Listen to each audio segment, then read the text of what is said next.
yaushe kake tunanin bahaushe da bafulatani za su zauna inuwa ɗaya? Ka je ka binciki tarihin bahaushe da bafulatani, abokan gaba ne, abokan gaba na gidi.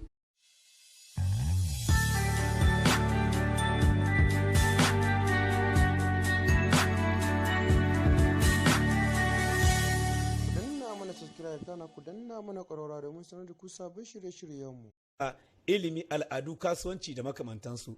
Akan haka ne insha Allah kamar na faɗa muku muka gayyato malamin tarihi wanda farfesa Ado Muhammad Babako yake gare ku ba, kuma insha Allahu da shi za mu yi ƙoƙarin warware kabila da ba'adi na abin da shafi tarihin wannan daula da wannan al'umma, tarihin wannan daula da wannan al'umma mai tarin yawa musamman a nan Nijar da makwabciyar ƙasa Najeriya. Farfesa, salamu alaikum. Amma alaikum salam. Wato daular Katsina ta yi tasiri wajen bunƙasa ilimi, ko shi wani ƙarin bayani za a yi mana ana? Kaga abu na farko da za ni ce maka, ƙasar Katsina, a cikin ƙasar Katsina ne aka samu jami'a ta uku wanda suka shahara a duka nahiyar Afirka. Jami'a ta uku daga ta cikin manyan jami'o'i na Afirka. Na Afirka wanda suka jaba a wancan lokacin. Na'am. Ita ce jami'a yan doton daji. Jami'a to ai koyi wannan muna ga ba kasafai ba ake jin ta.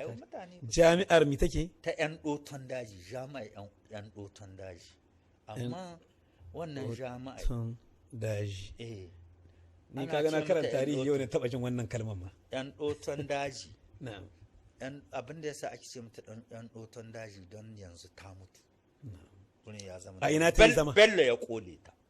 Muhammad Bello dan Usman dan Hudu shi ya kunne ta saboda akwai malamai shahararru wanda ba su yarda jihadi ba wurin, ya kone ta ya kashe su. Na'am. Kaji ko? Na'am. Ita aina ta zama? Cikin Katsina.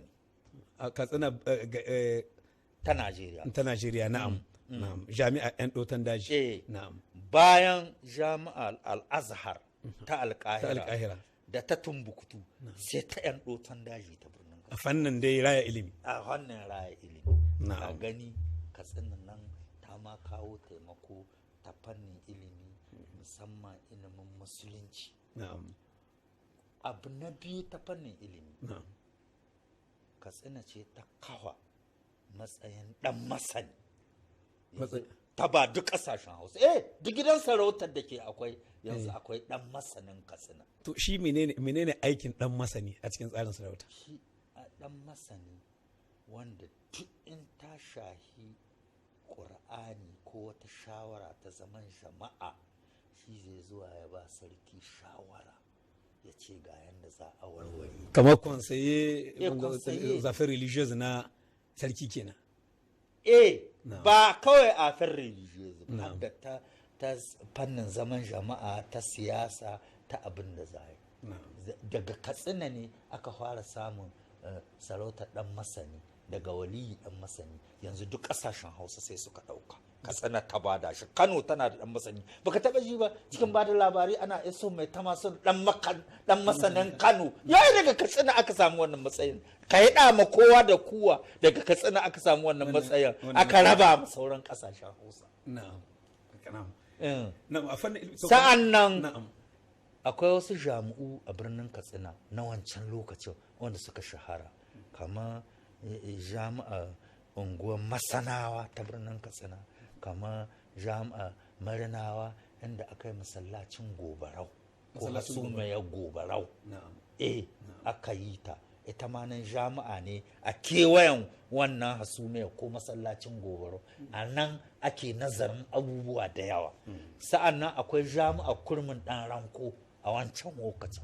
Dama kenan shi garin wannan ya zama kawai garin bunƙasa ilimi tun ma ya zama garin bunƙasa ilimi da arziki da kamar akwai wasu manyan kuma malamai za a cewa ko waɗansu da suka yi suna a tarihi waɗanda asalinsa in can ne misali. Ai ba batun ma malamai ba ake, batun waliyai ake. Kamar su waliyi dan masani, waliyi dan marina, waliyi dan takum da sauran waliyai. Ai Katsina ta wuce batun ma malamai kawai, malaman akwai su, sai dai batun waliyai, wato malamai wanda suka shahara wajen ilimi kuma masu tsarki, masu nazari, masu sun tsaya kawai ga ibada ga Allah, kuma suna roƙo Allah na cika masu roƙo. Lura